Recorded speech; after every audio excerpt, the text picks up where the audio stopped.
Welcome back. So, we left off talking about gender identity.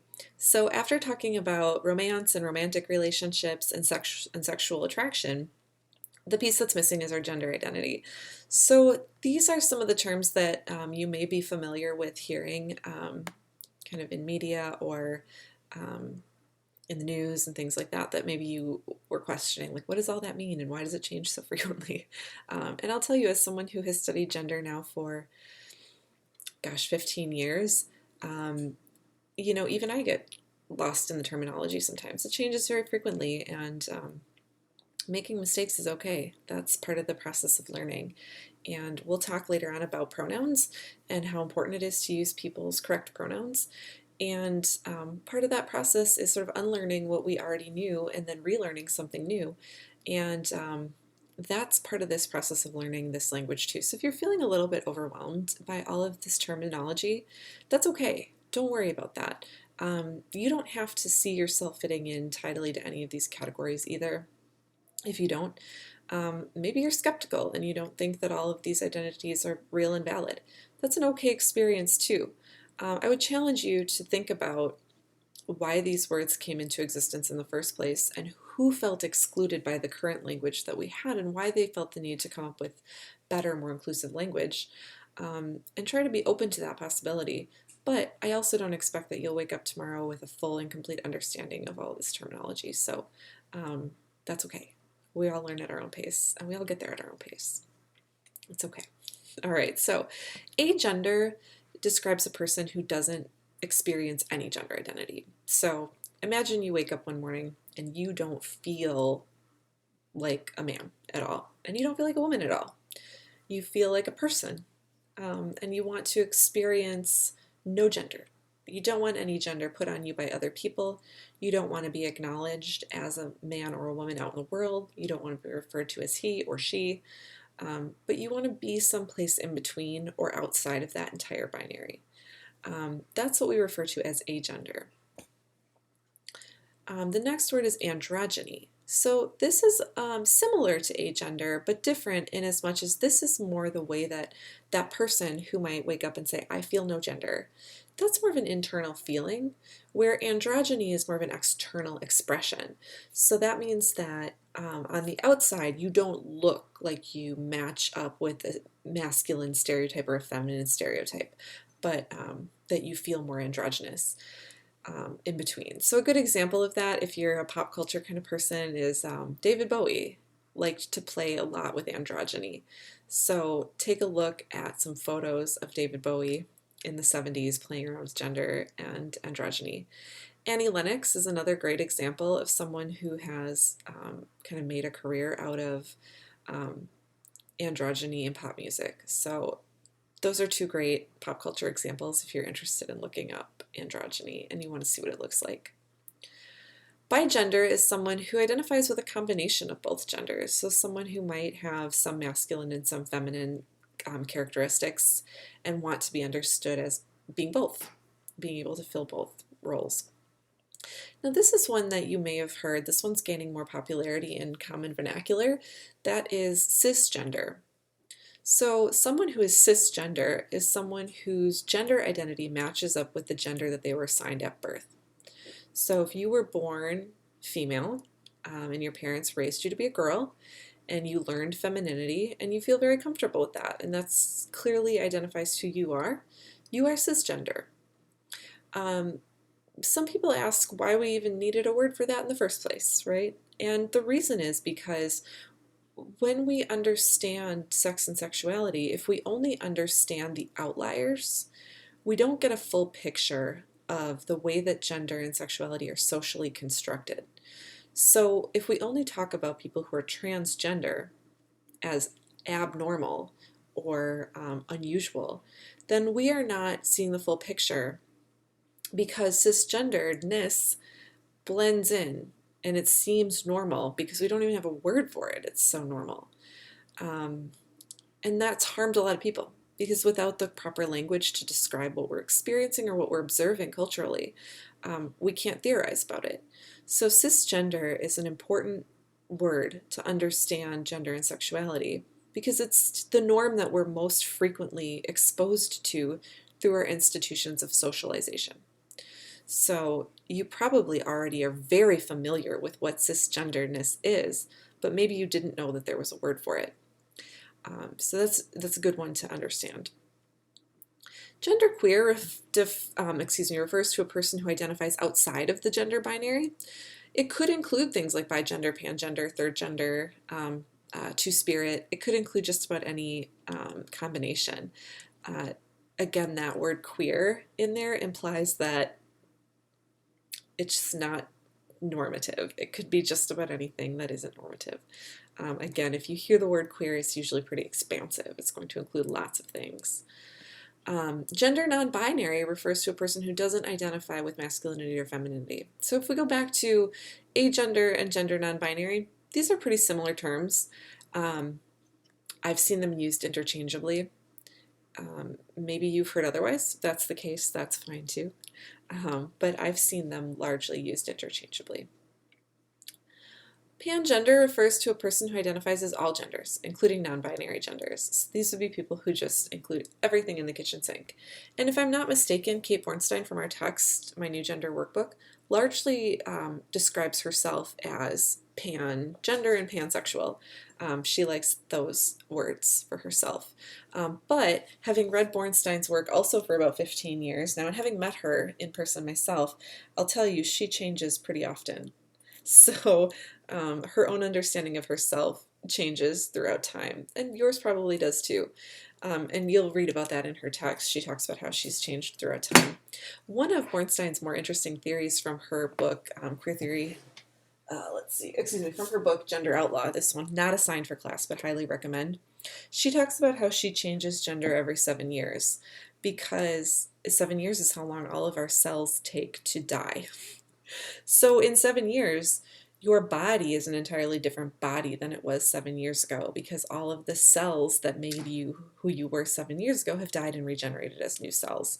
Now, of course, it doesn't happen all at the same time, but she utilizes that understanding of biology to explain her own understanding of gender, and how we change throughout the course of our lives based on the experiences that we've had, and based on our own biology and the way that biology changes over time.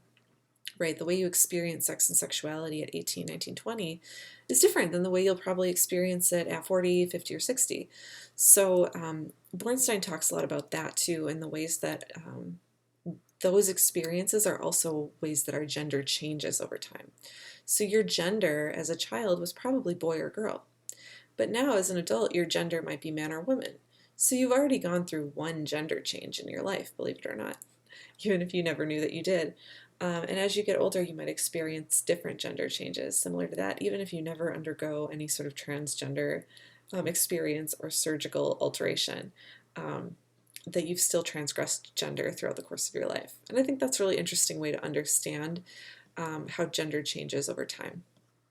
Okay, that leads me well into transgender, which simply refers to a person who identifies as a different gender than they were assigned at birth. So if someone was born with a penis and was assigned masculinity, maleness at birth, that person throughout the course of their life might have decided that that was an incorrect assignment and would better identify as a different gender. And again, as we know, gender can be pretty expansive. It doesn't have to be just male or female.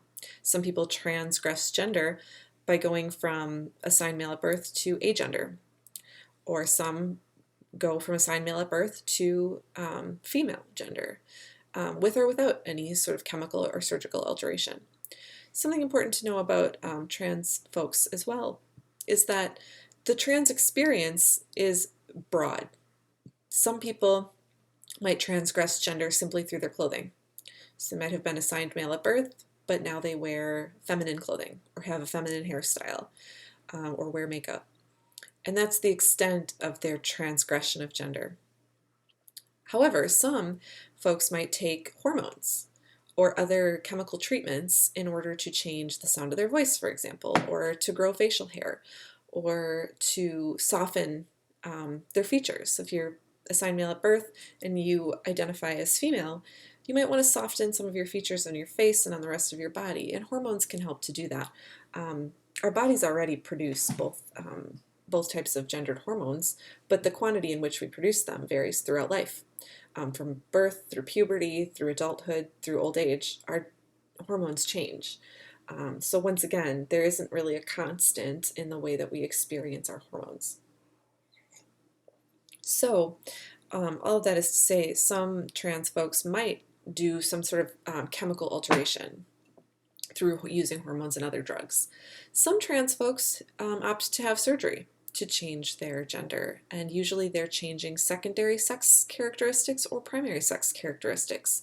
Sometimes we hear that referred to as top surgery or bottom surgery. Top surgery is either the removal of breasts or the addition of breasts in most cases. Breasts are considered to be secondary sexual characteristics because they're not really required for reproduction, but they do signal to the world masculinity or femininity. So either the presence of breasts or the absence of breasts. So some people use binders to hold their breasts down if they'd rather have a more masculine look, and some people actually have surgery to remove the breast. So that's one option. Bottom surgery mostly refers to the removal or addition of a penis or the removal or addition of a vagina. And that is your primary sex characteristic, is those reproductive organs that are sort of necessary to reproduce. So that's my short speech on transgender experience. What I'll say as an add-on to that is you should never make any assumptions about the way someone's experiencing transness. They may decide to go through surgery at some point in life, or they may decide never to experience any kind of surgery, but they're still trans. The experience of surgery or hormones or not does not determine whether or not someone is trans. It's just one option of many that are available to people. And we'll talk some about the medicalization of transgender individuals in our chapter on trans history. We'll get there. The last thing I'm going to talk about in this video is two-spirit, which is a word that we white folks have gotten from indigenous folks. In indigenous cultures, some indigenous cultures throughout the world, there's always been an experience of a third gender that has been widely understood and respected in indigenous culture. Through the process of colonization and eugenics and genocide, a lot of that cultural history was erased, particularly here in America. So in respecting that history, through gender studies, we found that people who identify as two-spirit have always existed, and that their experiences are equally valid and sometimes even within their own culture, highly revered. So sometimes in white culture, transness is seen as a defect, where in other cultures it's actually seen as an asset and something sacred. In India, there's Hijra, who identify as both genders or neither gender, and those have existed throughout ancient history. So something important to remember when we talk about trans history is that we're not talking about some new phenomenon. People have been transgressing gender throughout all of human history. And again, when we talk about trans history, we'll get a little bit more in depth on that so you can see what I'm talking about. Okay, that's my quick run through on some of the gender and sexuality terminology from the For Harriet website. Highly recommend you read through it on your own. Feel free to Google some of those terms and do an image search if you'd like, so you can see what some of these things actually look like. I think you'll learn a lot. Don't worry if it seems overwhelming. Even in the comments section on that article, people who identify themselves as queer can find it to be a little overwhelming to understand all these concepts, and that's okay. What I'd like you to do for the discussion for this week is I want you to add onto the discussion board what you learned from this article. Are there words you learned that you didn't know before? Has it changed your own understanding of your identity at all? If so, feel free to share. You don't have to share your own personal experience if you don't want to. That's obviously deeply personal, and you can share if you want or not.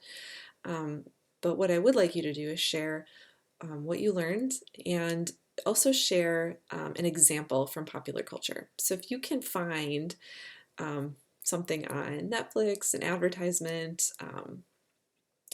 wherever you want to look for an example. Please make sure that your examples of gender and gender experience are from reliable sources and nothing that could be understood as being hurtful or harmful, right? We're not trying to make fun of people, but we're trying to add to our understanding of the way that gender is socialized by looking for examples out in our pop culture and mass media of what we learn about gender. So it could be an example of a gender norm being reinforced or a gender norm being transgressed. Either way, write what you learned and then provide an example from popular culture. I know that right now you all are probably at home, maybe feeling as stir crazy as I am. So I bet that you are watching a little bit more Netflix or YouTube or whatever. So feel free to share, drop a link in the discussion board. All right, thanks for listening. Enjoy your reading, and I'll see you next time.